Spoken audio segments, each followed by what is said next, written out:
Hello, it's Scott Manley here. In the last week, a paper appeared documenting an experiment which, well, to my mind, shows that life almost certainly exists beyond Earth, or at least has existed in the past for sure.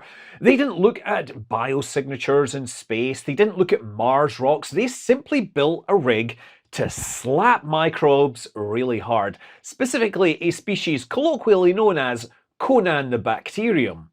Yes, there are many meteorites that have been discovered that are believed to have come from Mars. And we know that they come from Mars because they have tiny gas bubbles inside them that have isotope ratios that match the atmosphere of Mars. And you might remember that in the 1990s there was a discovery of tiny structures in a Martian meteorite which looked plausibly biological. There was even a high-profile press conference featuring the president, Bill Clinton. And while that particular claim may have been premature, there's always been the question of whether life forms on meteorites ejected from a planet could travel to another world. So how would rocks from Mars get off the surface and into space so that they could become meteorites on Earth? Well, it's generally believed that this happens because they've been ejected by the impact of an asteroid. For a long time we've known that the Earth, Mars, and well, basically every other planet in the solar system get hit by asteroids throughout their life. And while we all know about the impact that ended the reign of the dinosaurs, the Chicxulub event 65 million years ago, there's been many more impacts that show up in Earth's geological record. Some have left evidence of craters 100 miles wide. Others have created layers of spherules, tiny glass spheres that formed when vaporized rock that was ejected from a crater condensed and then rained down onto the surface, creating layers in the sediment. When impact events create a crater, they make a big hole in the ground, and that material has to go somewhere. And the bigger the event, the more material is thrown up, and the larger the chance that some of that material is going fast enough to reach escape velocity from the planet. And it's reasonable to ask now, if there were living creatures in the vicinity of the impact, could they ride along on those chunks of rock and become space travelers? But the process of an impact creates powerful shock waves in the rocks. One of the reasons we can recognize an impact crater is because the shocks are powerful enough to rearrange the crystal structure of minerals like quartz into entirely new phases.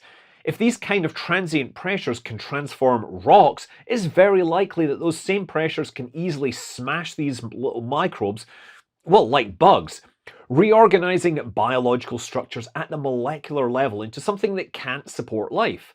The fragments that escape the planet are the ones that go the fastest, and so by definition, they are the ones that are going to get hit hardest. So could life survive? Maybe somewhere in the chaos of an impact, there's a range of conditions where the ejecta is accelerated fast enough to escape the planet, but not hit so hard that it's sterilized. And maybe there are fragments of rock that can carry living organisms into space and to a new home. Maybe life could move between Mars and Earth, and vice versa. And since I mentioned the planet Earth, I want to switch gears for a moment and introduce Planet Wild, who have partnered with me on this video, and they're kind of unique. They essentially offer crowdfunding for nature. I love to hike in the wilderness, to think about stories that I want to tell, and I like what Planet Wild are doing. Every month, their community of over 20,000 members fund a mission to restore ecosystems, putting the wild back into wilderness. All of these missions are documented right here on YouTube, so we can see what our contributions have helped achieve. For example, in one of the latest missions, the contributions helped build wildlife crossings over highways. Sure, I may be talking about life crossing interplanetary space, but there's life on Earth that is having trouble crossing highways that have created barriers to their migration in wilderness areas.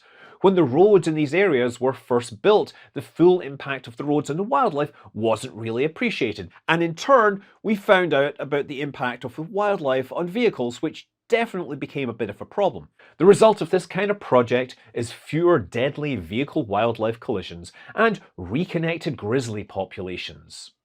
What sets Planet Wild apart is that when members join the community, you can talk with your peers on their Discord and see these well-produced videos showing the results. So you can see how your contributions are resulting in real changes. You can be part of something bigger. Not everyone is in the right place or has the time to do things like help a grizzly cross a highway, but Planet Wild lets you be part of this from your sofa. If you want to join this growing community that makes a difference in nature, Consider joining Planet Wild. You can give whatever amount, big or small, that feels right to you. And the first 100 people to sign up using my code, MANLY23, will get their first month covered for free.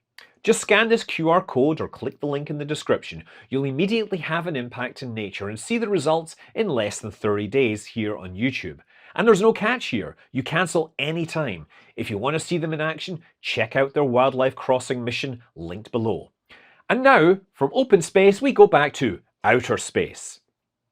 So now, one question about this theory has always been how tough life can be, what conditions are survivable, and how can these conditions be measured and quantified in such a way that we can then use them in existing simulations of processes like crater formation. These simulations use numerical models that calculate pressures, velocities, densities, and temperatures of the surface and the rocks as the crater forms. They use techniques like finite element analysis, hydrodynamics, and particle dynamics. So prior to this paper, there were some experiments that had been done on common organisms where they would put them in rock samples and hit them, and they would be generating pressures of a couple of gigapascals. That's about 20,000 atmospheres of pressure.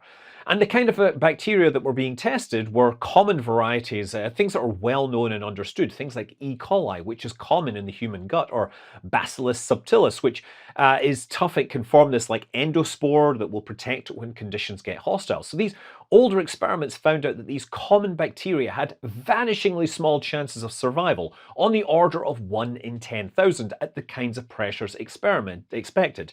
And that was even before they went on an extended vacation in deep space.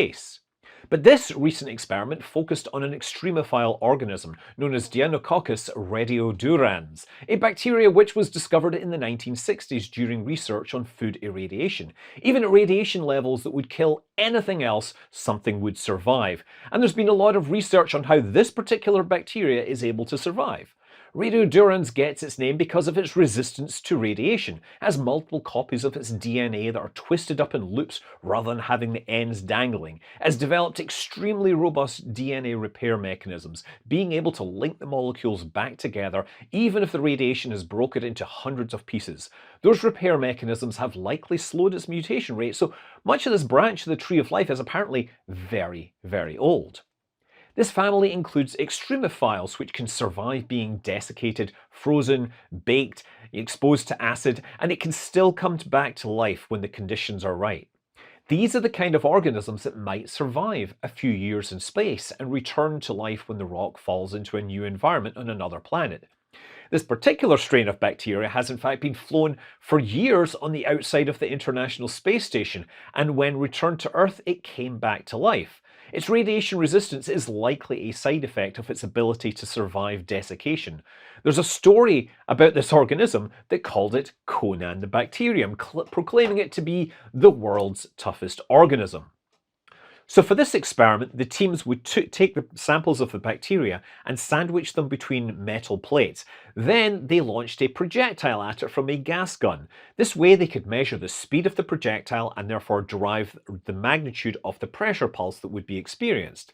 But after each experiment, the cells were then subject to detailed testing that not only figured out the survival rate, but then would look at the cellular activity which was activated in response to this damage.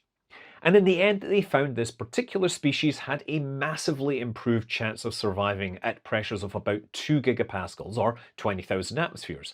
So at like 1.4 gigapascals, E. coli and other examples, they had survival rates of 0.01 to 1% at best. But Conan the Bacterium showed near 100% survival rates until the impact pressure was raised to 2.4 gigapascals. At that point, the survival rate is about 40%, which is still pretty substantial. So what this does is it massively increases the number of fragments from an impact crater which could be accelerated to escape velocity and yet still be exposed to conditions that life could survive. When an impact hits a surface, the meteorite will penetrate in and liquefy and vaporize, and it will basically explode like a subsurface munition, blowing the surface outwards. The shock waves will transmit outwards and it will accelerate portions of the Earth. Now, the further away you get from the impact point, the lower the pressures are going to be, but also the lower the acceleration is going to be. And the question is, how big a crater do you need to get before you start seeing pressures that are low enough for this kind of bacteria to survive, and yet the material is accelerated fast enough to reach escape velocity? So if you sort of think about a rough approximation of the acceleration, you have to say that a particle that is accelerated from the middle of the crater has to pretty much reach its target velocity by the edge of it. And so if it's accelerated out of a small crater, then it has to be accelerated at a much higher rate, and therefore will experience higher forces. So what we really need to do is find the largest craters in history. Like Chicxulub crater is like something like 100 miles across. That is the biggest crater in the record, in recent record, 65 million years ago.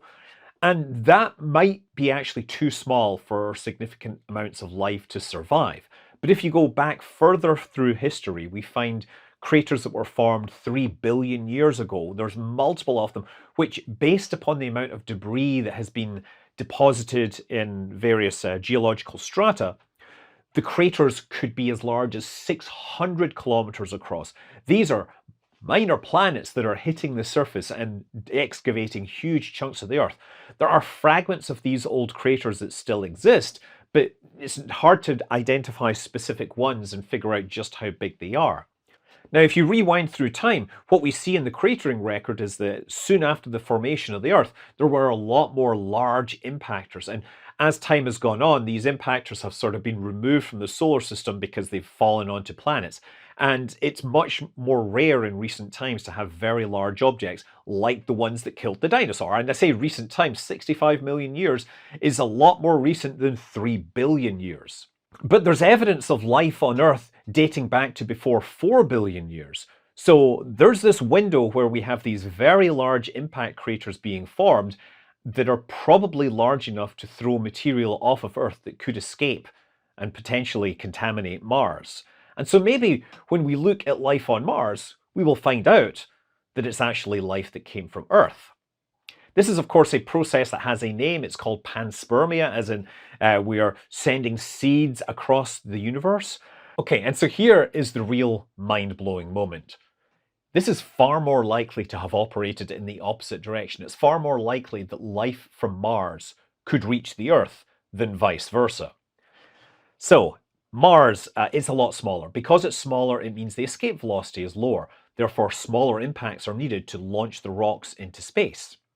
Secondly, Mars is closer to the asteroid belt and therefore has been hit by more objects during its history. Third, because Mars is smaller, it would have cooled faster than the Earth. Therefore, it had water probably before the Earth. And we're talking, millions of years before the Earth. Mars could have been potentially more habitable than the Earth. And so if we take all these things together, we could potentially have life forming on Mars before the Earth is even ready to sustain life, right? That means that when the Earth is ready to support life, the chunks of rock getting knocked off Mars could potentially seed life on Earth. And so yeah, this isn't a completely wacky concept that life could have started on Mars and came to Earth, right? There's nothing really in the laws of physics that says this is impossible. What the real problem is that we don't know how life actually goes from being completely abiotic to having life, right? We don't know if the conditions on Mars would be large enough, whether it would have enough energy in the system to do.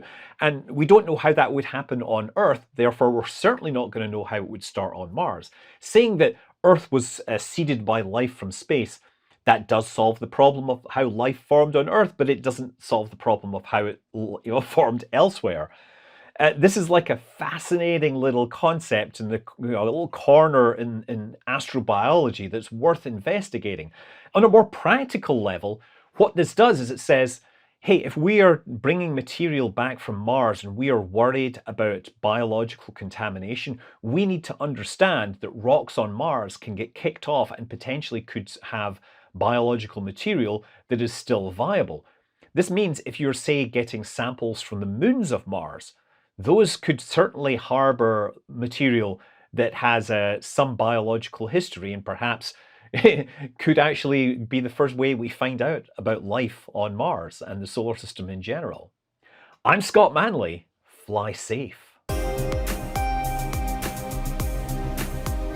And once again, the first 100 people to sign up to support Planet Wild using my code will get their first month paid for. Just scan this QR code or click the link in the description. If you want to see Planet Wild in action, check out their wildlife mission here.